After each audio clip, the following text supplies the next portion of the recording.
estão disponíveis para leitura os comentários do Novo Testamento e do Antigo Testamento de João Nelson Darby. Estão nos formatos de livro, e-book, também aplicativo para o celular Android. Visite o nosso site www.palavrasdoevangelho.com.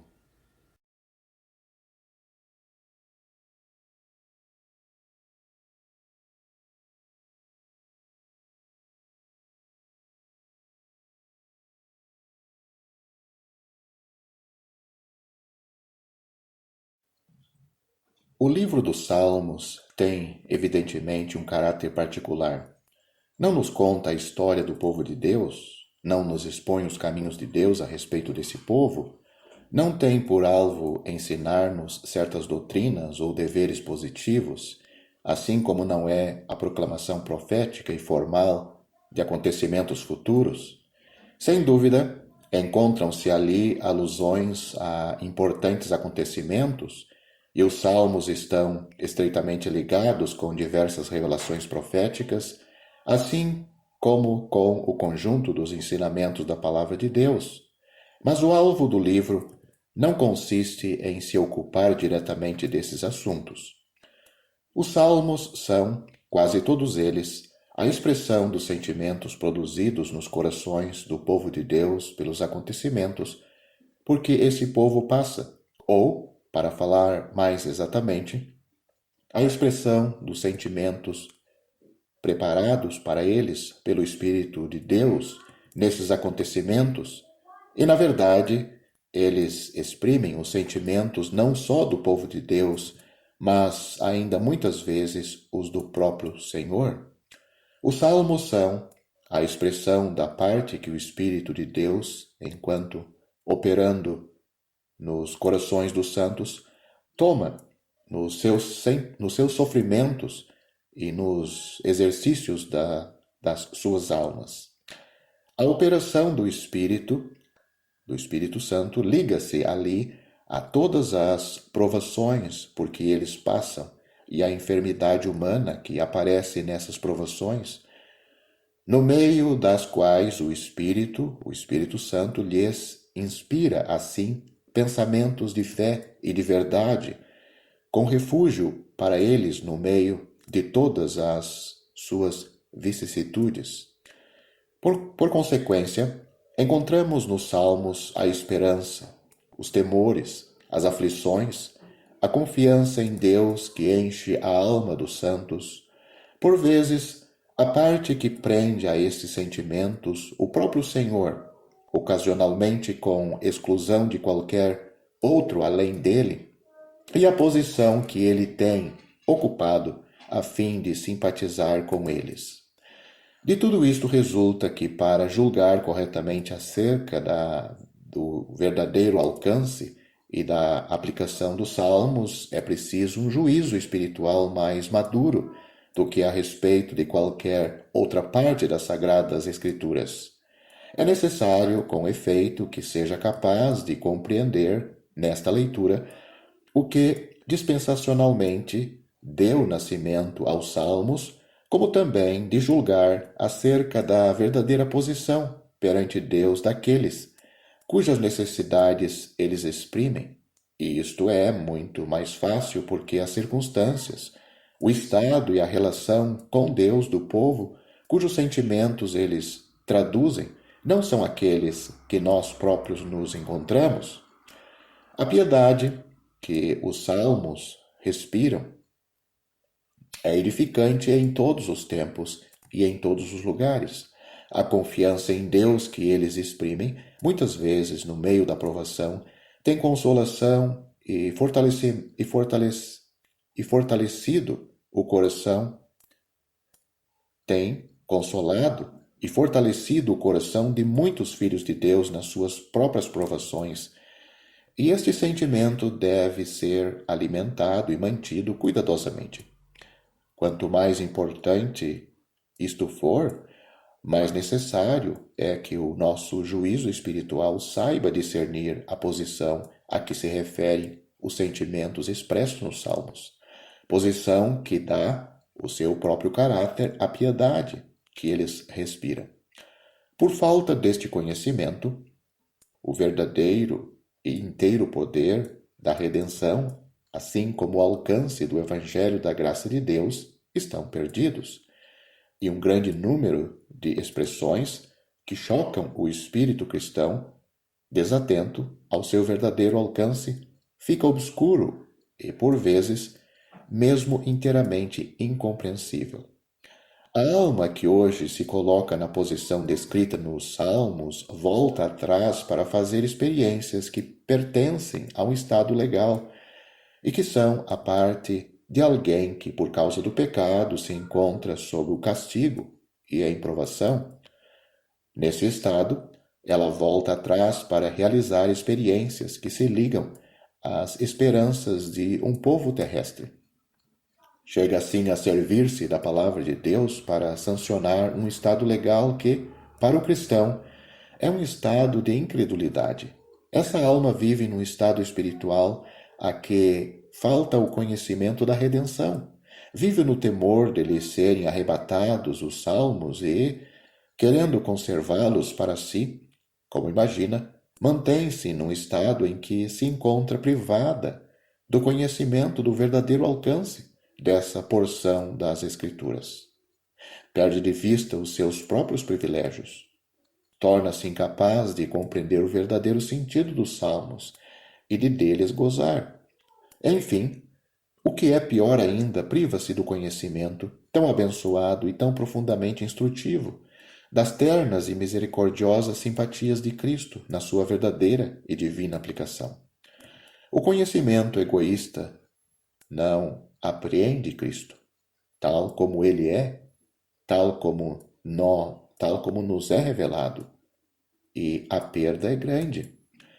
Sem dúvida, há nos Salmos consolações e socorros de graça para uma alma que esteja sobre a lei, porque os Salmos se aplicam aos que estão sob a lei, e muitas almas se encontram neste estado.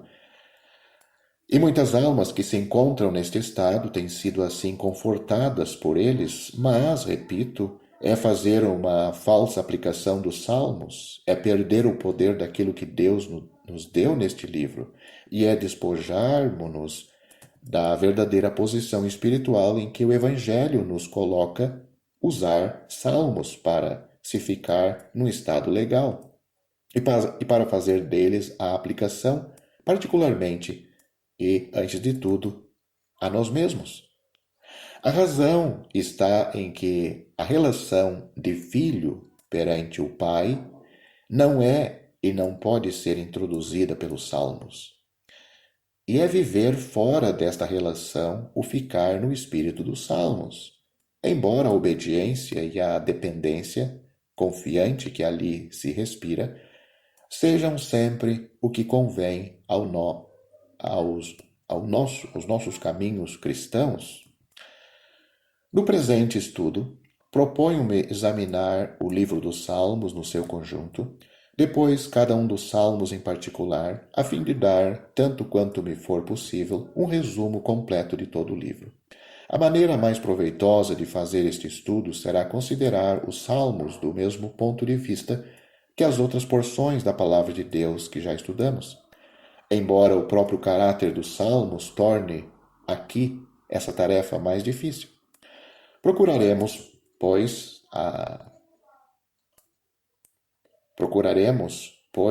a intenção e o alvo do Espírito Santo nos salmos, deixando a apreciação da preciosa piedade que eles encerram somente ao coração capaz de estimar, isto é, ao coração que se alimenta do Senhor Jesus pela graça do Espírito de Deus.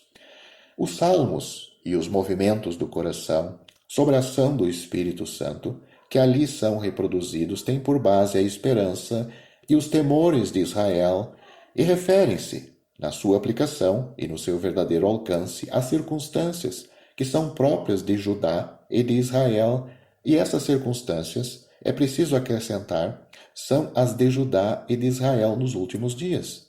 Embora, quanto ao estado moral das coisas, esses últimos dias tenham, na realidade, começado com a rejeição de Cristo. A piedade e a confiança em Deus de que este precioso livro está cheio encontram, sem dúvida, um eco em todo o coração crente. Mas os exercícios da alma, tal como expressos aqui, cumprem-se no seio de Israel.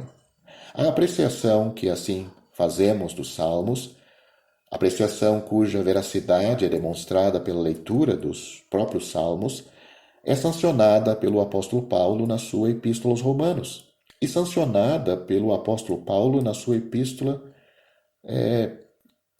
principalmente em Romanos, onde, depois de ter citado vários salmos, diz as palavras em Romanos: Ora, nós sabemos que tudo o que a lei diz, aos que estão debaixo da lei o diz. Esta é uma referência de um salmo. Está em Romanos capítulo 3, versículo 19.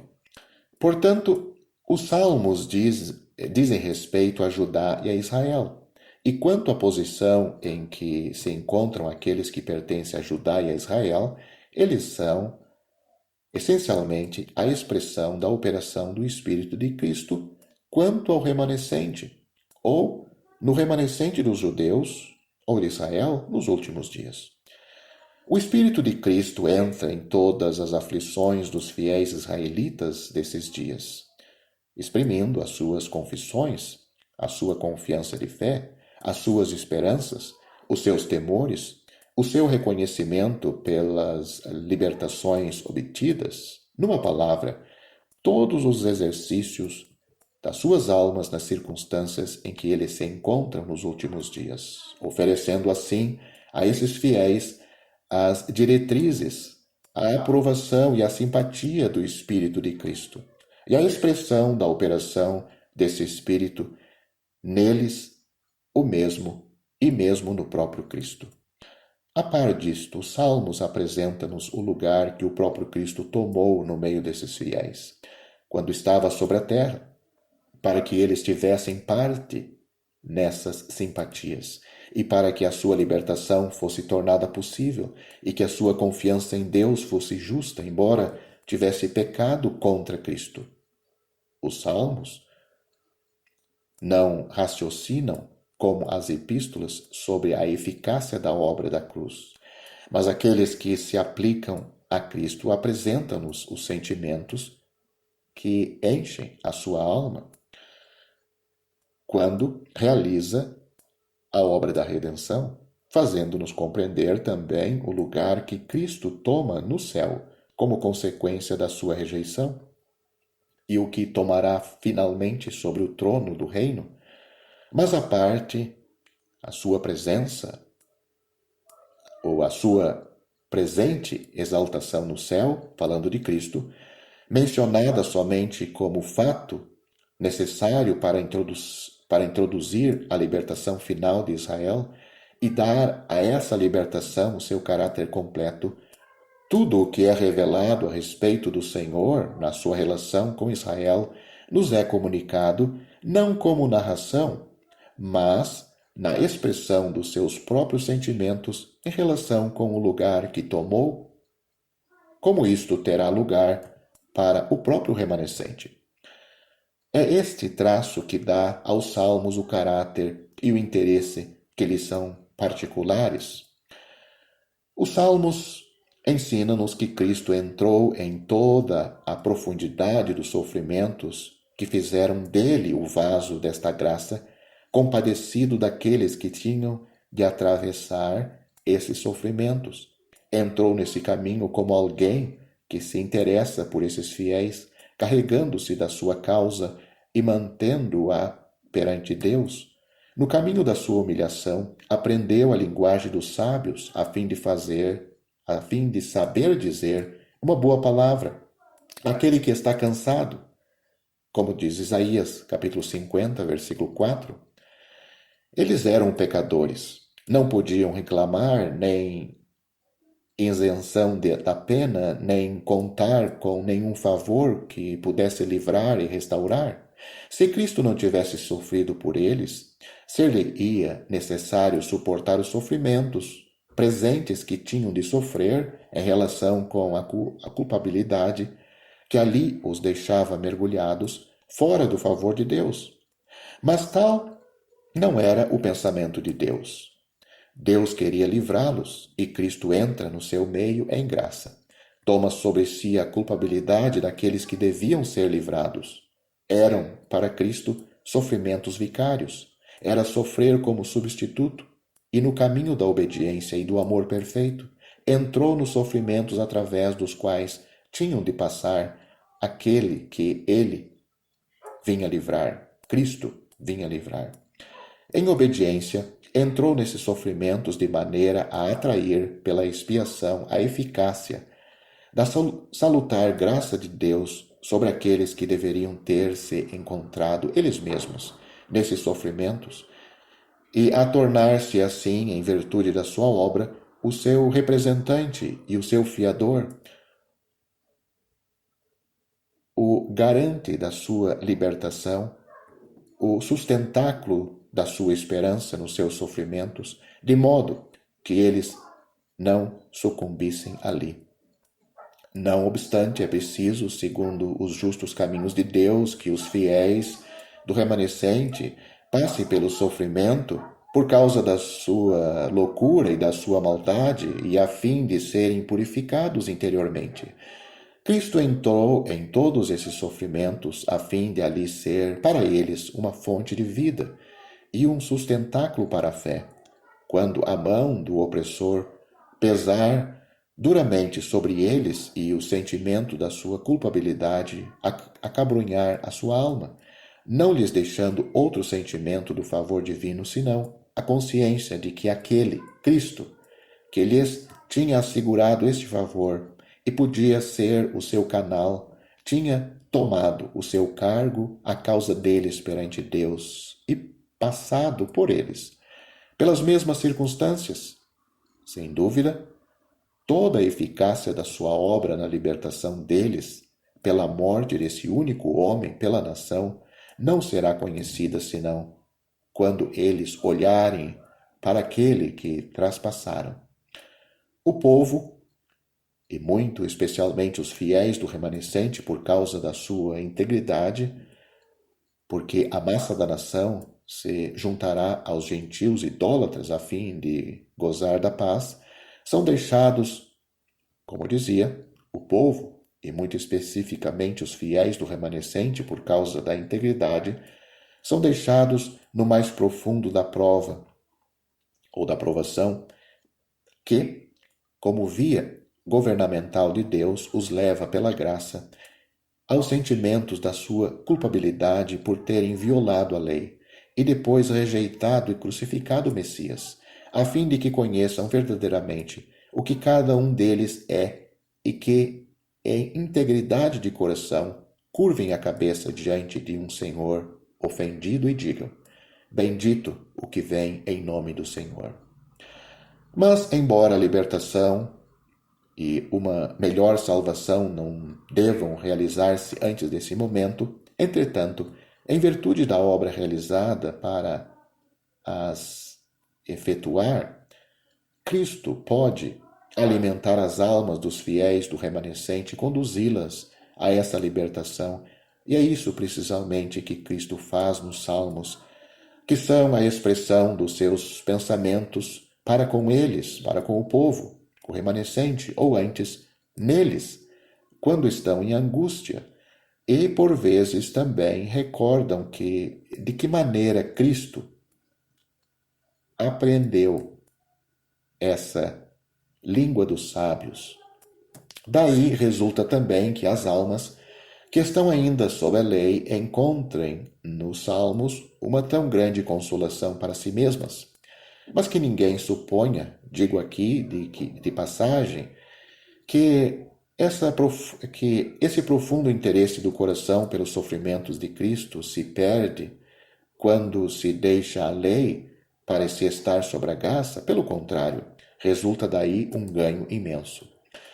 Com efeito, em lugar de usar os salmos egoisticamente em vista das minhas próprias necessidades, das minhas próprias dores, por muito justo que pudesse ser essa aplicação, O gozo da graça permite-me contemplar, na adoração e no amor, todos os sofrimentos de Cristo, com uma aptidão mais profunda para o fazer, dada pelo seu Espírito, o Espírito Santo, que habita em mim. Eu posso voltar atrás em paz, estando Cristo em cima, e com um interesse e um conhecimento dado por Deus, seja qual for, aliás, a minha medida, considerar os sofrimentos que Cristo suportou neste mundo. Posso segui-lo do coração quando, para a glória de Deus e em amor por nós, Cristo traçava o caminho da vida através de um mundo de pecado e de miséria, através mesmo da morte, até a glória, justamente adquirida, em que está agora. É assim que, em João capítulo 14, o amor pela sua pessoa e não o espírito legal está na base das consolações e dos encorajamentos que Cristo dá aos seus discípulos quando lhe diz no verso 28: Se me amasseis, alegrar-vos-íeis de que eu vá para o Pai. Essas foram as palavras de Cristo em João capítulo 14, versículo 28. Sobre a lei, os salmos podem trazer-nos consolação e socorro numa angústia aproveitável, mas sobre a graça gozamos como amando a Cristo e com um conhecimento divino. Mas voltemos ao nosso tema. O grande fundamento que devia ser posto para tornar possível a simpatia é que Cristo não foi poupado. Lá onde o remanescente o será, porque era preciso que Cristo sofresse toda a pena do crime e da iniquidade. De outro modo, ele, Cristo, não poderia livrar o remanescente com justiça e para a glória de Deus? Assim foi preciso que Cristo passasse pessoalmente através dos sofrimentos, como fez em espírito, e além disso que fizesse a expiação pelo culpado. Passou através dos sofrimentos em comunhão com Deus, exceto na obra expiatória, e pela expiação toda a graça e o favor de Deus para Cristo, para com Cristo. Tudo o que Cristo encontrou, que Deus era por Cristo na aflição, Cristo o torna válido para aqueles que devem, com ele, passar por ela, a fim de que tenham, deste modo, o conhecimento de todo o pensamento de Deus a respeito deles em graça, quando eles mesmos se encontrarem em aflição e mesmo quando estiverem em trevas. Se perguntar como será isso possível, quando ainda não aprenderam que Deus é por eles na expiação, poder-se-á responder que são precisamente esses salmos que, entrando em todos os pensamentos dos sentimentos de Cristo e da própria posição dos fiéis, são o meio pelo qual Deus os introduzirá neste caminho, segundo Isaías capítulo 50, que já citei. A dizer a verdade, um grande número de cristãos estão no estado análogo, ligam-se à promessa, sentem os seus pecados, são encorajados pela esperança, veem a bondade de Deus, usam os salmos como referindo-se a eles próprios e não conhecem nem a redenção nem a paz. Os salmos referem-se, pois, propriamente a Israel e em Israel ao remanescente fiel. É este o primeiro princípio geral que a palavra de Deus estabelece para nós, como já fizemos notar. De modo que podemos dizer, com Paulo, que o que os salmos dizem-no aos que estão sob a lei. O próprio exame dos salmos nos fornecerá outros elementos muito mais claros e positivos em apoio deste princípio. Os salmos distinguem, por exemplo, o Salmo 73, e começa por distinguir, Salmo capítulo 1, o homem que é justo e piedoso, segundo a lei, do resto da nação. Os ímpios não são assim. Note o Salmo capítulo 1, versículo 4. E os pecadores não prevalecerão na congregação dos justos, versículo 5 do Salmo 1. Isaías Ensinam-nos a mesma coisa, doutrinariamente, não menos força, Isaías capítulo 48, versículo 22, e também no capítulo 57, versículo 21. O tema próprio dos Salmos é o verdadeiro remanescente fiel de Israel, o justo em Israel. Veja o Salmo capítulo 16, versículo 3, além de muitos outros. O que se encontra ali é, por conseguinte, a porção e a esperança de Israel. O Salmo capítulo 1 estabelece-o claro e distintamente, mas são as esperanças de um remanescente cuja parte é, desde o princípio, distinta da dos maus da maneira mais positiva.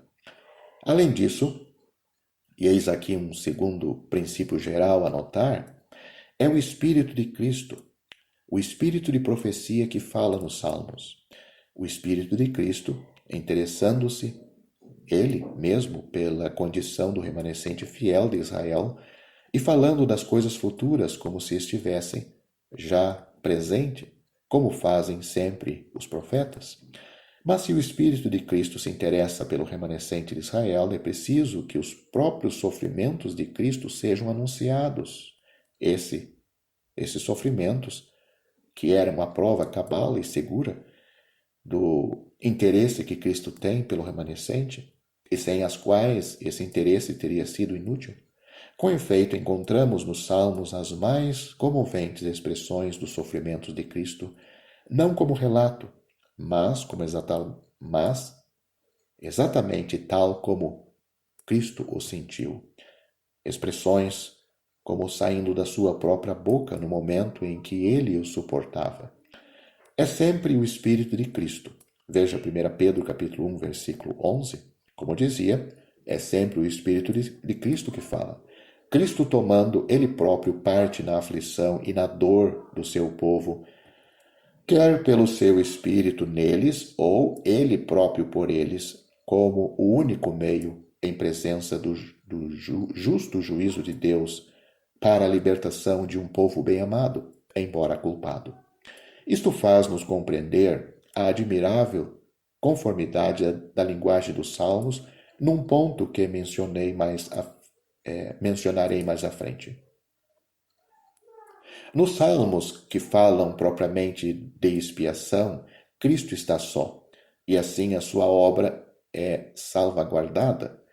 Nos Salmos que falam de sofrimentos não expiatórios na sua natureza, mesmo que vão até a morte, algumas partes aplicam-se a Cristo pessoalmente, porque é em pessoa e individualmente Cristo atravessou esses sofrimentos, mas noutras partes desses mesmos salmos, os santos entram em cena porque eles terão a sua parte desses sofrimentos.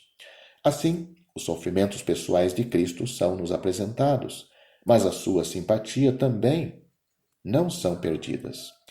Um outro princípio se liga àqueles que acabamos de assinalar e forma o terceiro grande grupo, o grande princípio característico dos Salmos. Os pecados do povo impediriam, moralmente, que o remanescente se confiasse a Deus na sua angústia. Só Deus pode livrá-lo, mas é preciso que ele olhe para Deus com um coração íntegro. Encontram-se estas duas coisas nos Salmos. As angústias são apresentadas a Deus em busca da libertação, depois a integridade é invocada, ao mesmo tempo que os pecados são confessados. Tendo Cristo entrado, como vimos, nas aflições do remanescente, e tendo feito a expiação, pode conduzir os fiéis, apesar dos seus pecados e a respeito dos seus pecados, para Deus. Sem dúvida, eles não conheciam realmente de início a plena remissão, mas o Espírito de Cristo conduz-los para a frente, e no sentimento da graça, pelas expressões que lhes fornece nesses salmos, nesse mesmo salmos, fá-los andar, e quantas almas não haverá que estão praticamente neste estado, como dizia, fá-los andar em direção ao Deus das libertações, confessando também os seus pecados. Tomam com eles palavras e convertem-se ao Senhor. Leia, por exemplo, Oséias capítulo 14, versículo 12. Também lhe é apresentado a remissão, estando o Espírito de Cristo a viver neles como princípio vital e fixando o propósito dos seus corações, podem, pela confissão dos seus pecados, invocar sinceramente a sua integridade e a sua fidelidade a Deus, mas o pensamento da misericórdia precede sempre o da justiça como base da sua esperança. Em princípio, tudo isto é verdadeiro acerca de toda alma renovada que não encontrou ainda a liberdade que dá uma redenção conhecida. É o estado de alma do filho pródigo antes de encontrar o Pai, e é também o estado de toda alma que tem o sentimento de que o Deus de luz e de amor foi revelado em Cristo, mas que não conhece ainda a plenitude da redenção e a sua plena aceitação em Cristo. Num tal estado, pode haver confiança, mas ainda não há paz nem há liberdade com Deus. Os salmos, exceto certos louvores no fim do livro e no fim de alguns salmos, colocados aqui e além, não são nunca a expressão desta liberdade. E mesmo quando ela se encontra, refere-se a uma libertação e a uma remissão terrestre. Em resumo, os salmos são a expressão do Espírito de Cristo, seja no remanescente judeu ou no remanescente de todo Israel, seja na própria pessoa de Cristo como sofrendo por esses fiéis em vista dos planos de Deus a respeito do seu povo. E uma vez que estes planos devem ser realizados mais particularmente nos últimos dias, os salmos são a expressão do Espírito de Cristo nesse remanescente, no meio dos acontecimentos que terão lugar nesses dias, quando Deus começar de novo a ocupar-se do seu povo terrestre. Os sofrimentos morais que se ligam a esses acontecimentos foram mais ou menos realizados na história de Cristo sobre a terra, quer na sua vida, quer mais ainda na sua morte, estando Cristo ligado aos interesses e à sorte desse remanescente. A quando do seu batismo por João, Cristo identificou-se já com aqueles que formavam o remanescente, não com a multidão sem arrependimento de Israel, mas sim com o primeiro movimento do Espírito, o Espírito Santo nesses excelentes da terra, pela qual eram levados a reconhecer a verdade de Deus na boca de João Batista e a ela se submeterem. Ora, é nesse remanescente que as promessas feitas a Israel são cumpridas, de sorte que, embora não seja senão uma pequena porção, os afetos desses santos e as suas esperanças são os da nação. Sobre a cruz, Jesus ficou só, o único verdadeiro fiel diante de Deus em Israel, o representante pessoal de todo o remanescente que devia ser libertado, aquele, Cristo, que realizou a obra sobre a qual podia ser fundada a libertação dos fiéis. Há ainda algumas observações gerais a fazer sobre um ponto de que já me ocupei, ou seja, os sofrimentos de Cristo. Estas observações, tiradas em grande parte dos próprios Salmos, ajudar-nos-ão, pela luz que os Evangelhos nos fornecem a tal respeito, a apreender o espírito de todo este livro e a entrar mais exatamente no pensamento de um grande número dos Salmos. Já vimos, em geral, que os Salmos colocam o remanescente de Israel diante de nós, com os seus sofrimentos e as suas esperanças, a sua libertação e a associação de Cristo com eles em todas as coisas. Cristo entrou nas aflições dos fiéis. Ele será o seu libertador e cumpriu a expiação que põe o fundamento da sua libertação, como ela é o fundamento da libertação de toda alma viva. Mas Cristo morreu pela nação judia? Note João capítulo 11, versículo 51. Sem dúvida, sua própria a sua própria perfeição. A perfeição de Cristo manifesta-se em toda a sua obra. Mas aqui temos de considerar a relação em que esta obra se encontra com Israel e a terra, embora seja também questão da glorificação pessoal de Cristo nos céus, de onde decorrerá a libertação final de Israel. Embora isso aconteça noutro lugar, não temos de procurar aqui o mistério da igreja, que nessa época estava escondida em Deus, nem Cristo sobre o ponto de vista das suas relações com a igreja. Os salmos fornecem-nos de uma maneira perfeita todas as experiências terrestres de Cristo e do seu povo Israel, que o seu Santo Espírito nos quis apresentar.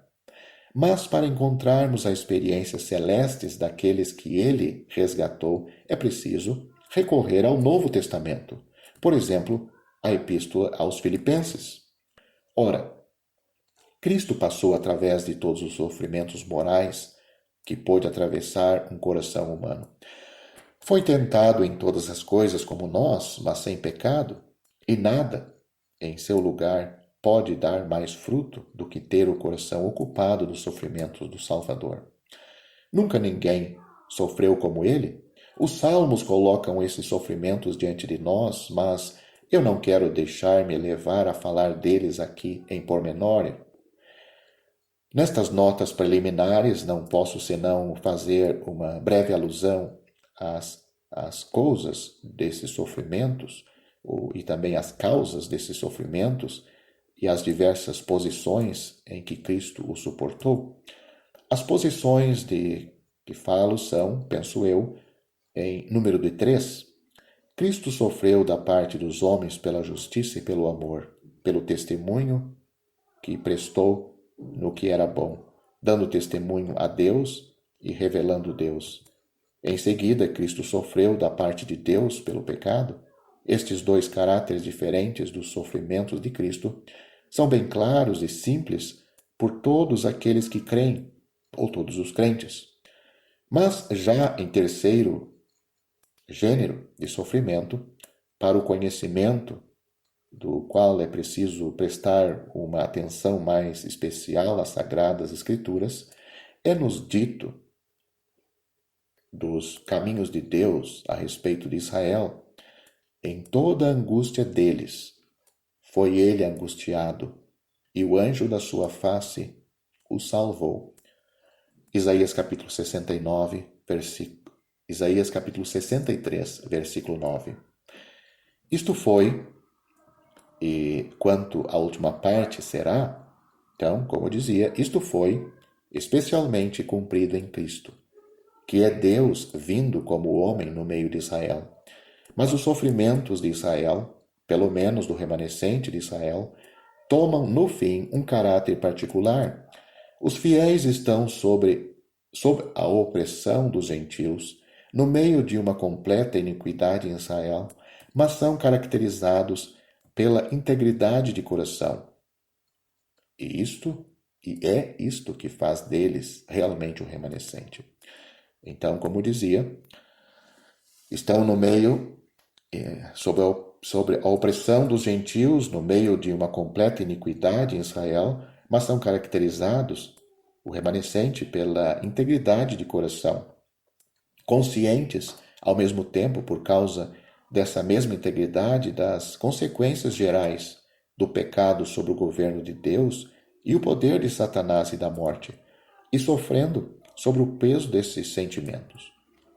Não tendo ainda chegado à libertação que os tira dessa situação, as suas almas estão acabrunhadas sobre este fardo.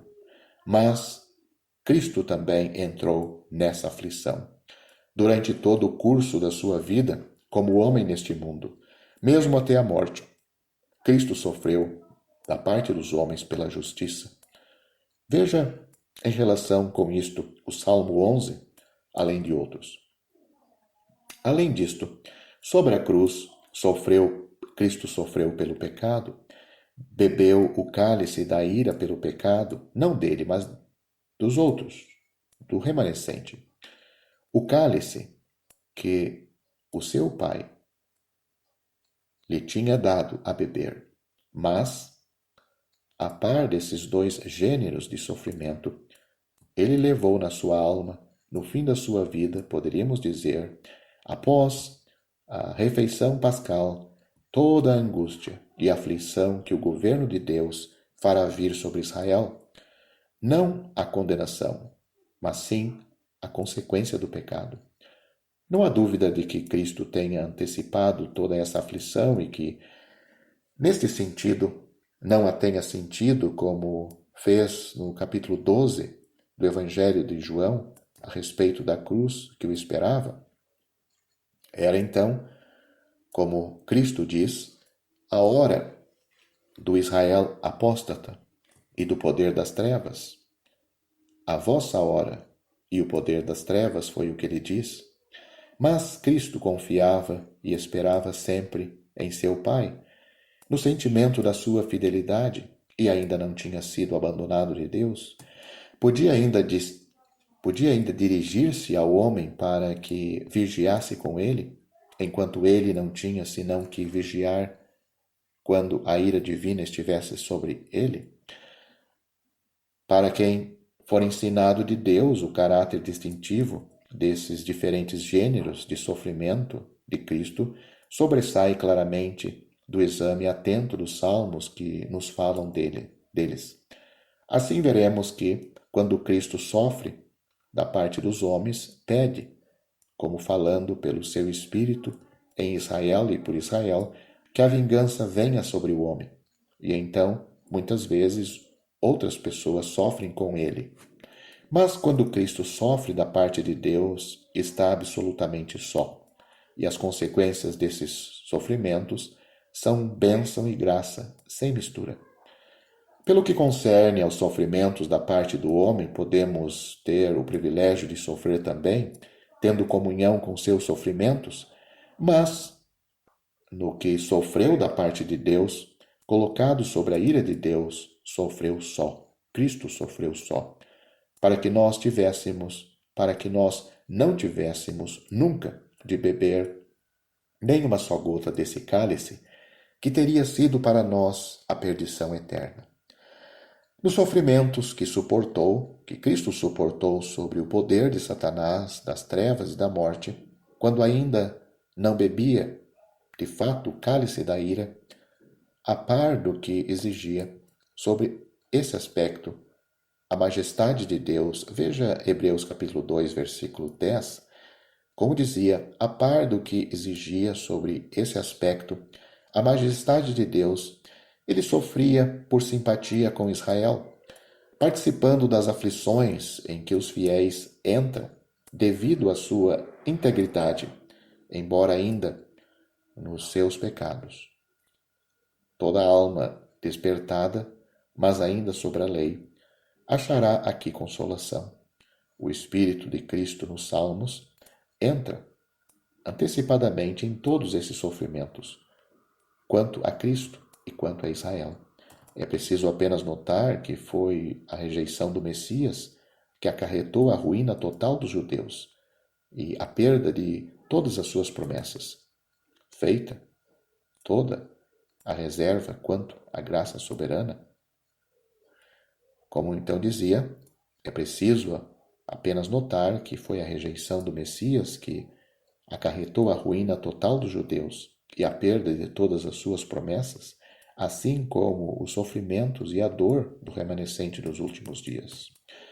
É preciso lembrar também que, embora os três gêneros de sofrimentos que acabamos de falar sejam essencialmente diferentes e que sejam cada qual em particular no seu caráter bem claros e importantes, uniram-se todos e encontraram-se todos juntos no termo da vida de Cristo, no sofrimento das suas últimas horas, exceto, e eu não duvido, que ao deixar o Getsemane, Cristo não tenha já atravessado e deixado para trás os esforços do poder de Satanás contra a sua alma, mas sobre a cruz sofreu, ao mesmo tempo, da parte dos homens pela justiça e da parte de Deus pelo pecado.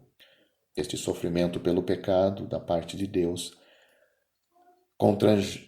constrangendo a sua alma, era demasiado profundo, não duvido, para que sentisse muito o que vinha dos homens, ou que fosse sensível ao que quer que fosse fora desse sofrimento. Tendo apresentado as observações gerais precedentes que me pareceram necessárias para a compreensão do livro, proponho-me agora examinar com o auxílio do Senhor o conteúdo dos Salmos, que o Senhor nos guie e nos guie a ambos, a mim e a você, amado ouvinte. Se Deus nos descreve os sofrimentos de Cristo e o interesse que tem pelo seu povo sobre a terra, convém-nos sondar tudo isto com reverência e, ao mesmo tempo, com infantil confiança, devendo contar, como sempre, com o seu ensinamento, para sermos conduzidos e instruídos no estudo que empreendemos. Tudo aquilo que nos fala das coisas que Cristo sentiu merece que nos ocupemos dele com um amor confiante e com uma santa reverência. Sabe-se que os Salmos estão divididos em 5 livros. O primeiro compreendendo os Salmos 1 a 41. O segundo, os Salmos 42 a 72. O terceiro, os Salmos 73 a 89. O quarto, os Salmos 90 ao Salmo 106. E o quinto, os Salmos 107 a 150. Cada um destes livros tem o seu tema particular e o exame pormenorizado que vamos fazer deles permitir-nos-á, espero, discernir claramente o seu caráter especial. O primeiro livro ocupa-se do estado do remanescente judeu antes de ser expulso de Jerusalém e, por conseguinte, do próprio Cristo em relação com este remanescente. De fato, este livro dá-nos mais pormenores do que todos os outros acerca da história pessoal de Cristo e facilmente se compreende o motivo. Cristo entrava e saía com o remanescente judeu enquanto estava associado a Jerusalém. E eu digo remanescente judeu em oposição a Israel e a toda a nação. No segundo livro, o remanescente é considerado como expulso de Jerusalém, colocando-se Cristo no meio dos fiéis e dando-lhes, nessa angústia, a sua verdadeira posição de esperança. A entrada de Cristo no meio deles, quando são expulsos de Jerusalém, estabelece-os do ponto de vista profético na sua posição em relação com o Senhor Deus como um povo. Note o Salmo 45 e o 46. Antes desse momento, expulsos de Jerusalém, eles falam de Deus, Elohim, o Elohim, e não de Jeová, porque perderam as bênçãos da aliança, mas são assim levados a conhecer a Deus muito melhor. As circunstâncias históricas da sua vida ofereceram a Jesus a ocasião de entrar prática e pessoalmente no sentimento dessa condição do povo por causa da inimizade de que foi objeto. No Salmo 51, o remanescente conhece a culpabilidade da nação e mais particularmente dos judeus na rejeição de Cristo.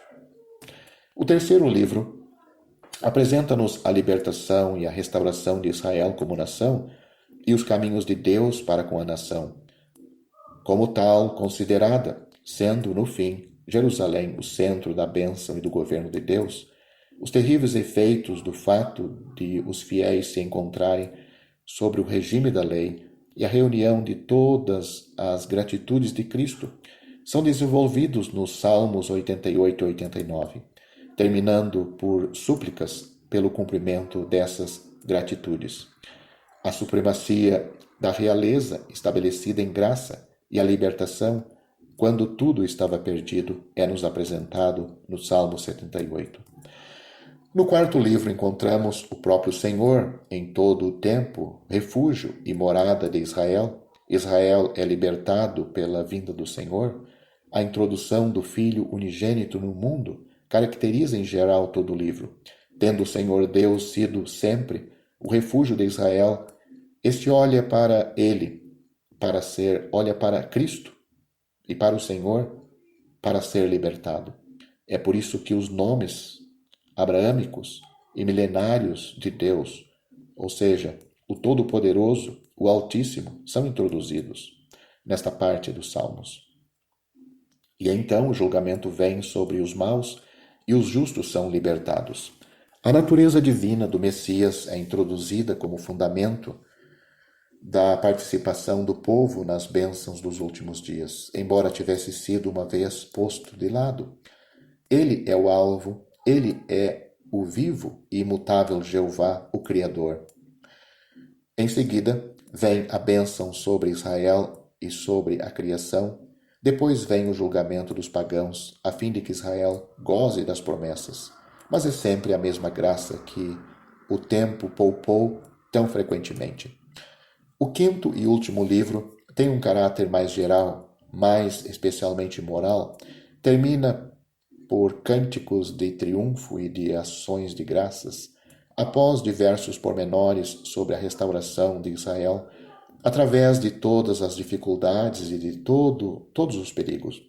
Após ter mostrado o direito que Deus tem sobre todo o país, a iniquidade do instrumento anticristão do inimigo, a elevação do Messias à direita de Deus Pai, até que seus inimigos sejam postos por estrados ou escabelos de seus pés, e o povo terrestre, tornado um povo de boa vontade no dia do seu poder. Este livro oferece-nos uma vista retrospectiva dos caminhos de Deus, uma exposição de toda a condição de Israel, de tudo aquilo porque o povo tem passado e dos princípios segundo os quais os fiéis são colocados diante de Deus, sendo a lei escrita nos seus corações. Depois vêm os louvores do fim. De harmonia com a rápida exposição que acabamos de dizer e de fazer, e mais ainda pelo exame pormenorizado a que vamos entregar-nos, será difícil verificar que há muito mais ordem nos salmos do que geralmente supõem aqueles que consideram cada um deles em separado, como se fora um cântico isolado, destinado apenas a servir de expressão à piedade individual. É verdade que os salmos não estão ligados entre si por um fio histórico ininterrupto, como outras partes das Escrituras, mas são, no entanto, a expressão regular e metódica de diferentes partes distintas de um mesmo assunto. Quer dizer, do estado do remanescente dos judeus ou de Israel nos últimos dias, dos sentimentos desse remanescente e da associação do Messias com ele, com o povo,